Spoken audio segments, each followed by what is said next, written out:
नमस्कार, सत श्री अकाल, आदाब दोस्तों। स्वागत है आप सभी का कहानियों के इस खास कार्यक्रम में, जहां आप जानते हैं हर दिन नई नई शख्सियतों की जिंदगी के बारे में। आखिर हर सफल शख्स जीवन में सफलता प्राप्त करने के लिए किन चुनौतियों और संघर्षों को पार करता है और उपलब्धियों को हासिल करता है, ये आप उनकी अपनी जुबानी ही सुनते हैं। और उनके अनुभवों से प्रेरित होकर आप भी अपने पेशेवर और व्यक्तिगत जीवन में सफल होने का प्रयास करते हैं। दोस्तों, आज एक ऐसी ही कहानी लाए हैं आपके लिए, और ये कहानी है यशपाल राजपुरोहित की जिंदगी के बारे में।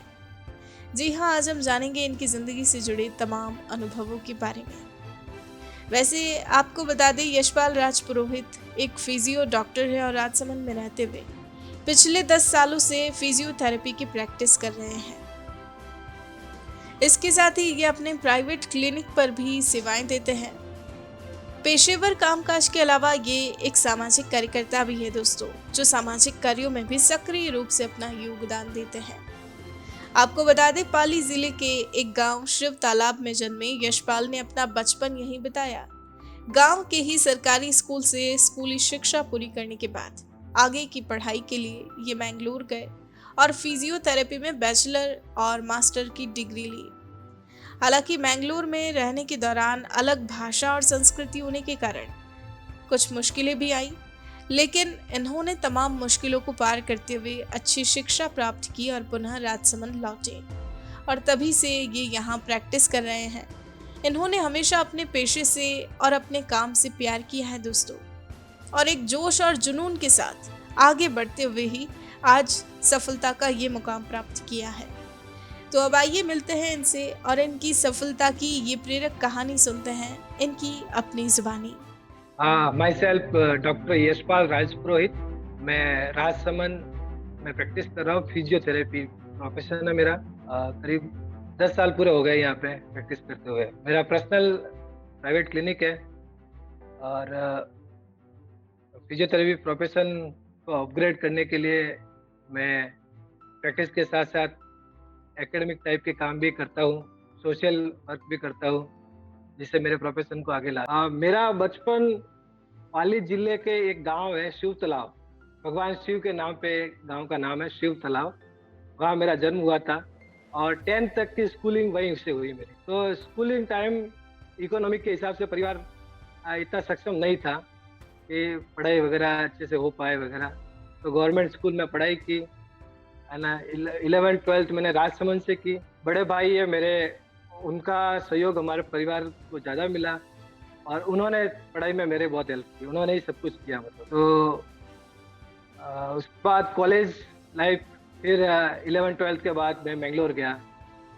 मैंगलोर से मैंने बैचलर ऑफ फिजियोथेरेपी और उसी में मास्टर ऑफ फिजियोथेरेपी किया। मास्टर ऑफ फिजियोथेरेपी के बाद मैं राजसमंद आया और यहाँ पे प्रैक्टिस कर रहा हूँ। लगभग 2010 से स्टार्ट किया। बचपन की काफ़ी सारी यादें हैं जिनको देख के, जिनको याद करके खुशी भी होती है, तो कभी कोई प्रॉब्लम्स हुई थी तो उससे दुख भी होता है। तो फैमिली इकोनॉमिकली इतनी स्ट्रांग नहीं थी, तो बहुत सारी प्रॉब्लम्स भी आती थी, लेकिन उसमें भी मज़ा आता था, वो कह सकते हैं, क्योंकि वो बचपन था।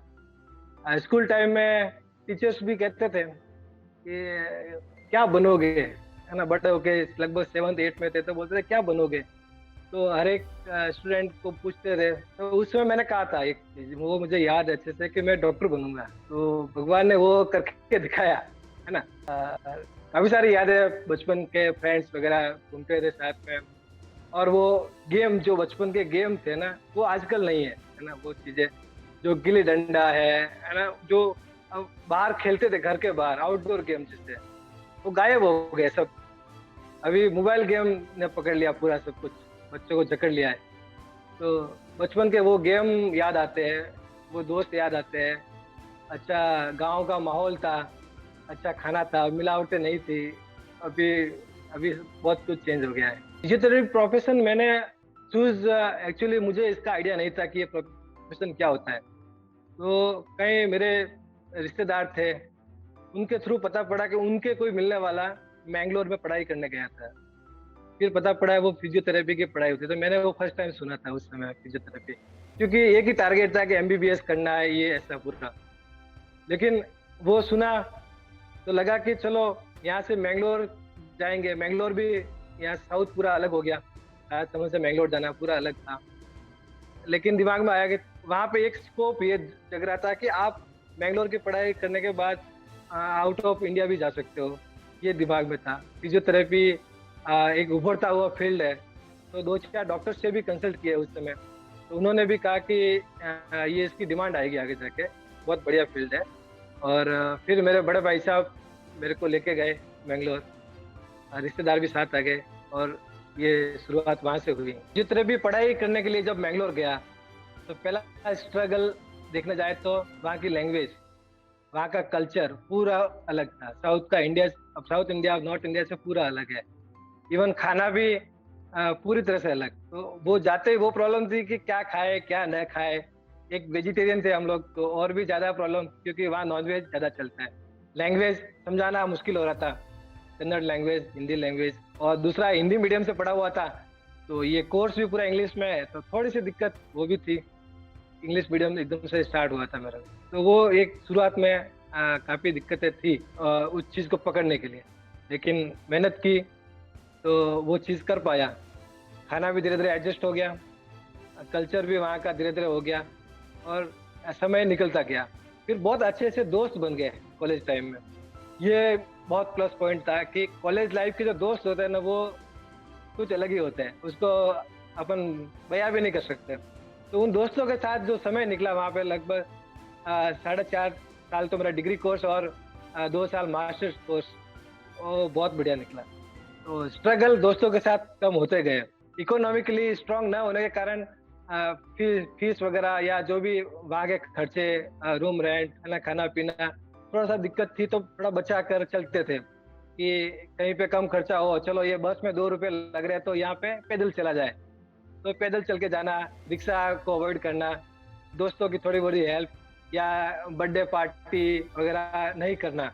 या खुद की तो नहीं करता, लेकिन किसी और की बर्थडे पार्टी में भी मैं नहीं जाता था, क्योंकि दोस्त लोग विशेष फोर्सफुली कह रहे तू आना पड़ेगा तेरे को, लेकिन मेरे को पता था कि मैं ये चीज वापस इनको नहीं दे पाऊंगा, तो मैं वो चीज अवॉइड करता था कि मैं भी नहीं जाऊँ। एक ऐसा नेचर था। लेकिन दोस्तों को बुरा लगता था, लेकिन वो समय फिर भी निकल गया उनके साथ के साथ, तो अच्छा रहा। पढ़ाई भी मीडियम चेंज था, तो वो भी कैचअप कर लिया बहुत जल्दी, और अच्छे से पढ़ाई हो गई, बैचलर हो गई, मास्टर डिग्री हो गई, और ये क्लियर करके फिर आगे छोटे मोटे अचीवमेंट स्कूल टाइम से मिलते आए थे। जैसे 11th 10th में बोर्ड वगैरह एग्जाम के बाद क्लास टॉप करना, क्लास टॉप के बाद पूरे गांव भर से प्राइज देना या सम्मान देना, तो वहां से एक दिमाग में आया था कि कुछ करते जाए। तो 11th 12th फिर कॉलेज में भी अच्छे बहुत होशियार बच्चे आते थे सभी वहाँ पढ़ने के लिए, मेडिकल प्रोफेशन, फिजियोथेरेपी प्रोफेशन में अलग अलग इंडिया के सभी कोनों से लोग आए थे, सभी तरह के स्टूडेंट, नेपाल से, मतलब, तो उनके साथ compete करना भी अच्छा लगता था। अचीवमेंट कॉलेज टाइम में क्लास में जैसे देखा जाए तो 60-70 बच्चे थे, 5-6 में एक नंबर रहता था कि भाई पढ़ाई में होशियार है, ऐसा हो रहा। फिर कॉलेज के master degree I, master degree में मैंने मेरा कॉलेज टॉप किया। बैचलर डिग्री में कुछ सब्जेक्ट्स मैंने टॉप किए थे, और मास्टर डिग्री में मैंने मेरा कॉलेज टॉप किया था, तो वो भी एक बहुत बड़ा अचीवमेंट था कि मैंने पीजी में अच्छा किया। उसके बाद प्रोफेशनल लाइफ में जब क्लिनिक लगाया, तो सोशल अचीवमेंट बहुत अच्छे रहे। यहाँ पे social contact, patient to patient जुड़ना, पेशेंट को रिकवरी और पेशेंट के सेटिस्फेक्शन को देखते हुए मेरे को वो लगा कि ये अचीवमेंट आज तक जो करता है वो सबसे बड़ा ये अचीवमेंट है। जब पेशेंट सेटिस्फाई होकर जा रहा है, उसका पेन कम हो रहा है, और वो भी कुछ ट्रीटमेंट में बिना सर्जरी के, बिना दवाई के, तो इससे बड़ा कोई अचीवमेंट नहीं था। और सोशली बहुत सारे ग्रुप से यहाँ पे जो बड़े बड़े संस्थाएं चलती है उनसे जुड़ा, और सोशल जैसे फ्री कैंप है, गांव में जाके हमने फिजियोथेरेपी के अवेयरनेस के लिए कि फिजियोथेरेपी ये फील्ड है, उसके लिए बहुत सारे कैंप्स किए, सेमिनार किए, वर्कशॉप किए, जिससे लोगों को जागरूक कर सके हम। तो ये सोशल बहुत अचीवमेंट बड़ा रहा। और मेरे प्रोफेशनल लाइफ में मेरे जो एसोसिएशन है उनमें अच्छा ऑल ओवर इंडिया में एक नाम रहा। और आज जैसे ग्लोबल एसोसिएशन ऑफ फिजियोथेरेपी चलता है, ग्लोबल इंडिया के थ्रू फिजियोथेरेपी प्रोफेशन के लिए एसोसिएशन बना हुआ है, तो उसके जो वेस्ट ज़ोन का मैं जॉइंट सेक्रेटरी हूँ। तो ये प्रोफ़ेशनल लाइफ़ में बड़ा अचीवमेंट है मेरे लिए। और 10 साल में पेशेंट्स की रिकवरी परसेंटेज देखे जाए तो 85 टू 90% पेशेंट्स रिकवर हो रहे हैं, ठीक हो रहे हैं मेरे के थ्रू, भगवान करा रहा है। तो इससे बड़ा अचीवमेंट और कुछ नहीं है। जो भी आज पेशेंट टू पेशेंट जुड़े हैं, इससे बड़ा क्या अचीवमेंट हो सकता है, और आज बढ़िया चल रहा है। रोल मॉडल सबसे पहले तो हर एक बंदे के लिए अपनी माँ होती है, जिससे वो शुरू से सीखता हुआ आता है। उससे बड़ा रोल मॉडल कौन हो सकता है, या पिता हो सकता है, लेकिन मेरे लिए माँ का रोल ज़्यादा है। माँ, उसके बाद बचपन बीतता गया, बड़े भाई को अपना रोल मॉडल मानता हूँ। उन्होंने जो किया ना, उसको शायद मैं नहीं चुका पाऊँ इस जन्म में मेरे लिए, परिवार के लिए, सबके लिए। वो मेरा रोल मॉडल है। उनको देख के मैं आगे कर रहा हूँ कि कैसे काम से प्यार करते हैं, कैसे लीडरशिप करते हैं, उनको देख के सीख रहा हूँ। साथ में देखा जाए, शादी हुई तो बीवी का साथ सपोर्ट बहुत अच्छा मिला, तो वो भी बहुत अच्छा सपोर्ट है। तो वो भी एक वाइफ भी मेरे लिए बहुत बड़ा रोल मॉडल हो सकती है। प्रोफेशनल लाइफ में देखें तो हमारे एक प्रोफेसर थे जो कॉलेज में नहीं थे लेकिन आउट ऑफ कॉलेज पढ़ाते थे, डॉक्टर उमा शंकर मोहंती, जो पहले इंडियन एसोसिएशन ऑफ फिजियोथेरेपी के प्रेसिडेंट रहे हुए, और वो manual therapy foundation of India के फाउंडर है। जो उनके साथ मैंने कॉलेज के बाद जो सीखा, कॉलेज में थियोरेटिकल पढ़ाई वगैरह बहुत कुछ था, लेकिन जो प्रैक्टिकल अनुभव जो उनसे कॉलेज टाइम के बाद जो उनके साथ काम करके जो सीखा, वो आज बहुत काम आ रहा है। तो वो मेरे प्रोफेशनल लाइफ में रोल मॉडल है। हॉबीज की बात करें तो ज्यादा कोई ऐसी नहीं है मेरी हॉबीज। सिंपल आदमी हूँ मैं ना, बहुत बोलते हैं ना, जिसकी जरूरतें कम होती है तो जमीर अच्छा रहता है, वैसा ही हूँ मैं। लेकिन फ्री टाइम में मोस्ट ऑफ टीवी पे मूवी देखना पसंद करता हूँ, फ्री टाइम होता है, या बच्चों के साथ खेलना पसंद करता हूँ। 2 बच्चे हैं मेरे, उनके साथ खेलना पसंद करता हूँ। बीवी के साथ बैठ के टाइम पास करना चाहता हूँ, टाइम निकालता हूँ उसके लिए। तो ज्यादा ऐसा घूमना फिरना, ये परिवार के साथ ज्यादा पसंद करता हूँ।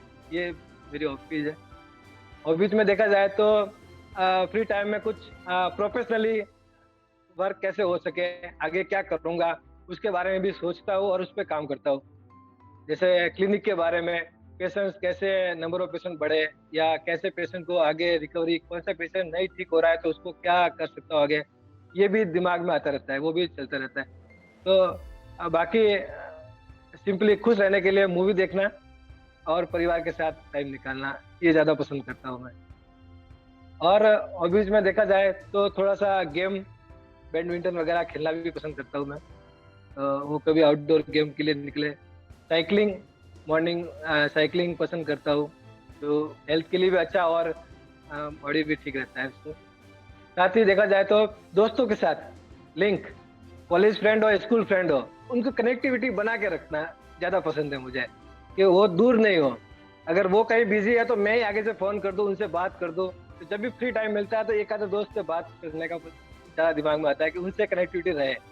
तो ये भी जरूरी है। और कोरोना टाइम में मैं सबके साथ निकला है, तो इससे बेटर कुछ नहीं है। दोस्तों से बात करो, अपना फिजिकल हेल्थ को कैसे मेंटेन रखो, परिवार के साथ रखो। तो मेरे हिसाब से कोरोना ने भी यही सिखाया। कोविड टाइम सभी के लिए बहुत मुश्किल टाइम था, ऐसा समय कभी आया नहीं, पहली बार ऐसा हुआ। लेकिन एक था दिमाग में, जैसे अपन छोटी सी बात इकोनॉमिकली भी करें, तो ऐसा उस समय एक दिमाग में आया कि अगर ये महीना 2 महीना अपन अच्छे से सरवाइव नहीं कर पाए तो आपने अभी तक किया क्या, इतना इतना तो पैसा कमाना चाहिए कि ये अच्छे से निकले टाइम। तो ये सभी के लिए, मेरे लिए, खुद के लिए भी और दूसरों के लिए भी सोचता था कि ये ऐसा इकोनॉमिकली लोगों को परेशानी आ रही है। मेडिकली फिजियोथेरेपी प्रोफेशन के हिसाब से सोचूं तो उस समय मैं ऑनलाइन कंसल्टेशन स्टार्ट किया था कि पेशेंट्स जो कोरोना के कारण परेशान हो रहे हैं या फिर नॉर्मल फिजिकल प्रॉब्लम से परेशान हो रहे हैं, उनको मैं कैसे हेल्प कर सकूं ऑनलाइन, मोबाइल कॉल के थ्रू, वीडियो कॉल के थ्रू। तो वो टॉक करके उनके नॉर्मल एक्सरसाइज गाइड करता था कोरोना के बारे में, या कोरोना के बाद उनको कोई प्रॉब्लम आई तो लंग्स के लिए एक्सरसाइज गाइड करता था, ये निकलता था। फैमिली के साथ टाइम बहुत अच्छा निकला, क्योंकि उसी समय मेरा छोटा बच्चा हुआ था, जनवरी 22, और वो 22 जनवरी को हुआ था, और मार्च में कोविड स्टार्ट हुआ था, तो वो जस्ट 2 महीने का था। तो उसके साथ जो टाइम निकला उसमें बीवी को जरूरत, माँ मेरी यहीं थी मेरे साथ, तो उससे बेटर टाइम मेरे को सोचा कि इससे बेटर टाइम और मेरे लिए कुछ नहीं हो सकता है। उसमें मेरे को ऐसा लगा पर्सनली कि इतना टाइम मैं परिवार के लिए दे पा रहा हूँ, क्योंकि इनिशियली ये पता नहीं था कि आपको कैसे काम करना है। फिजियोथेरेपिस्ट को डायरेक्ट कांटेक्ट, पेशेंट को कांटेक्ट करके देखना पड़ रहा है, लेकिन कोरोना में पॉसिबल नहीं हो पा रहा था, तो करे क्या, और फिर घर पे क्लिनिक बंद करना पड़ा 20-25 दिन के लिए। घर पे रहे, मोबाइल से वीडियो कॉल से पेशेंट को गाइड कर रहे थे, पूरा टाइम परिवार को दे पा रहे थे, छोटे बच्चे के साथ पूरा टाइम निकल रहा था। इससे बढ़िया और क्या हो सकता है कोरोना में। तो सोशली जितना पॉसिबल हो उतना भी किया, और साथ में परिवार का तो बहुत ज्यादा आनंद लिया हमने। सक्सेस होना जरूरी है, बहुत जरूरी है, क्योंकि उसके बिना आप, वो ऐसा नहीं कि इकोनॉमिकली होना या किसी सक्सेस के लिए सेटिस्फेक्शन बहुत जरूरी है। तो आपको जहाँ सेटिस्फेक्शन लगता है वो आपकी सक्सेस है वहीं पे। तो मेरा छोटा सा मंत्र मैंने फॉलो किया है कि आप जो भी काम कर रहे हो उससे प्यार करो, प्रोफेशन से प्यार करो। अगर आपका प्रोफेशन, आपका काम आप अच्छे से दिल से मन से कर रहे हो, तो आपका पर्सनल डेवलपमेंट तो होना ही होना है। अगर आपका प्रोफेशन आगे बढ़ रहा है तो आप तो क्यों नहीं बढ़ोगे, आपको बढ़ना ही है। तो मैंने अपने प्रोफेशन को पहले प्रायोरिटी रखी, और सेकंड खुद को, तो प्रोफेशन को आगे बढ़ाना है। दूसरा उसके साथ जोड़ा कि मैं पेशेंट को ठीक करने के लिए काम कर रहा हूँ।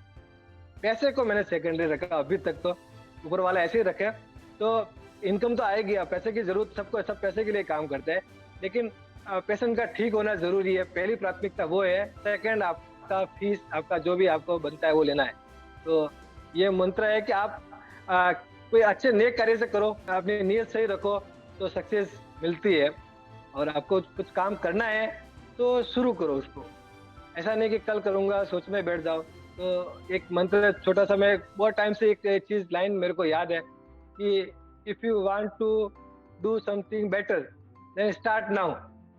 अगर तुमको आगे बढ़ना है तो अभी शुरू करो, ये थोड़ा फॉलो करो। If you want to go ahead start now.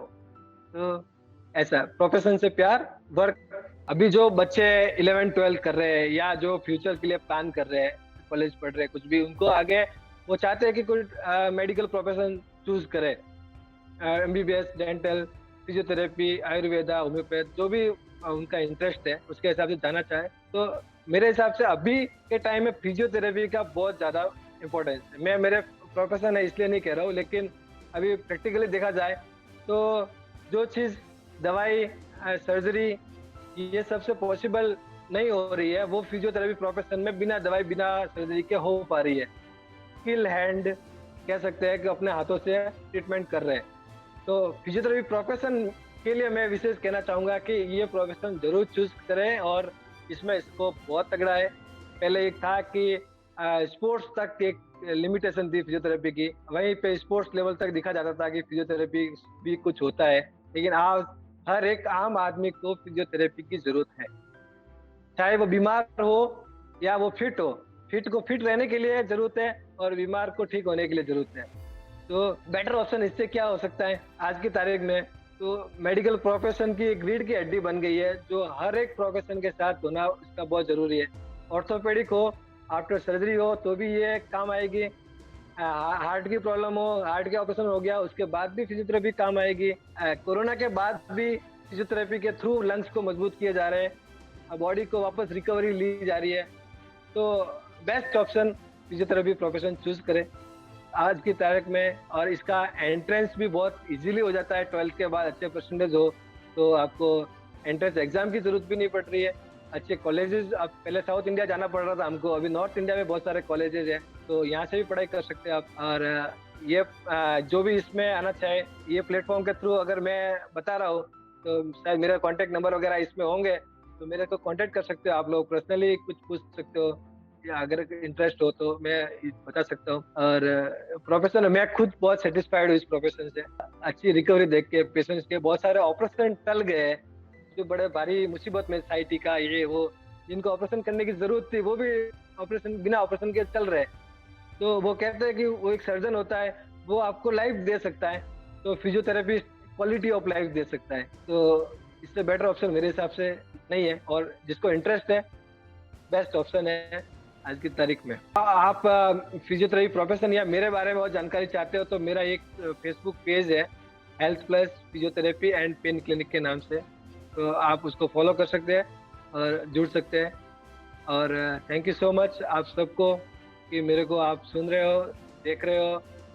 और ज़्यादा जानकारी इसकी वीडियो अवधि को देखने के लिए, शेयर करने के लिए आप जुड़ सकते हो। वर्क मोब ऐप डाउनलोड कर सकते हो और हमारे साथ जुड़े। Thank you so much. और वर्क मोब ऐप को भी थैंक यू सो मच जो आज हमको ये अपॉर्चुनिटी दी। दोस्तों, आप सुन रहे थे एक फिजियो डॉक्टर यशपाल राज पुरोहित की सफलता की कहानी, इनकी अपनी जुबानी। ऐसी ही प्रेरक कहानियां रोजाना सुनने के लिए हमारा चैनल सब्सक्राइब करें और बेल आइकन जरूर दबाएं। और अगर आज की ये कहानी आपको पसंद आई है तो इसे लाइक, कमेंट और शेयर करना ना भूलें। अब आप भी बन जाइए भारत की प्रोफेशनल कम्युनिटी की आवाज और सुनाओ अपनी कहानी, बनाओ अपनी पहचान की इस मुहिम से जुड़कर अपने जीवन के अनुभवों, कार्यक्षेत्रों और अपने उत्पादों एवं सेवाओं के पीछे की वास्तविकता से देशवासियों को प्रेरित करें और अपने जीवन के अनुभवों से अपनी एक नई पहचान बनाएं। Tell your story, inspire and build your brand with the power of video. जय हिंद, जय भारत।